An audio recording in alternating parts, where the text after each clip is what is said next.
I miss his voice. It was always something special when he was home. As we draw into this week, I get sad. He was such a force, a life force. Cindy McCain hasn't had the luxury of grieving in private. Our family's never been private. People stop me literally everywhere, in airports, on the street, in the malls. A lot of people will say, you know, I didn't vote for him, but I really respected him. But not everyone respects common decency, attacking the family with snipes on social media simply because they disagree with her husband's politics. Not only is that kind of stuff unnecessary, but it's just this lack of decency that's going on right now, and this lack of civility that's going on right now is not acceptable in any stretch. How are you navigating the day-to-day in a world without John McCain? It's, you know, I have good days and bad days, more good than bad. Each day questioning, am I doing it right? Would he appreciate this? Would he like it? Would he approve? You know, all those kinds of things. From marinating in the memories of their last precious moments together at their Hidden Valley Ranch outside Sedona, she's slowly adjusting to a new normal. The passing of holidays, what would have been their 39th wedding anniversary, and her birthday without their Maverick. I have appreciated the distraction of travel right now. I've been back, certainly been back to our ranch, but it's a little bit hard right now. Megan has shared that she hasn't been back. Yeah, she hasn't. She's, of all of mine, she's having the hardest time. She and her husband are going to go to John's grave. She's not been to his grave. And so she's going out to his grave this weekend. Cindy says a couple things give her great comfort. Go get it!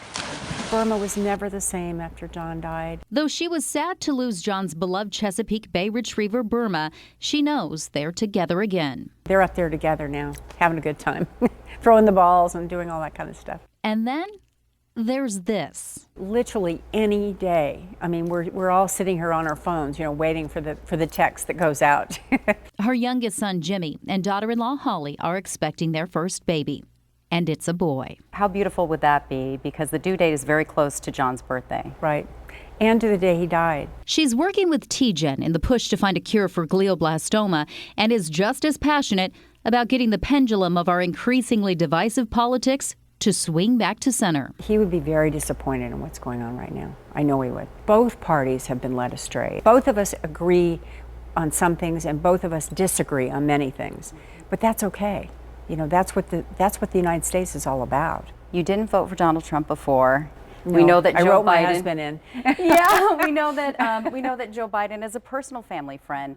If he reached out for an endorsement when it came to that, would that be something you'd consider? You know, Joe is a good family friend. He's a member of our family. We feel like that. He helped us through an incredibly difficult time. But I'm not going to get involved in any of it. I love Joe to death. I love a lot of people, but I'm just, it's not my place to do that right now. While she's flattered people expected her to get into politics after John's passing, it's still a no. As for John's Senate seat, this week giving a 5-point lead to Democratic challenger Mark Kelly over Republican Martha McSally, appointed by Governor Ducey. It's early, that's what I say.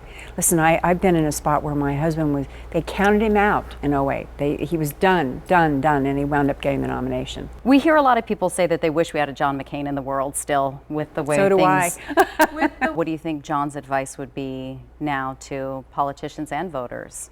I think he'd be very direct and very honest about it and say it's not only is it time to get back to work and work across the aisle, but it's necessary. So she will use her public platform to do everything she can to honor his legacy. John did not want me. The one thing he wanted and impressed upon me was don't be sad. Let's remember the good times and remember the joy of not just being married and a family, but the joy of life. And that's who he was. So if I can honor him in any way, it's that way.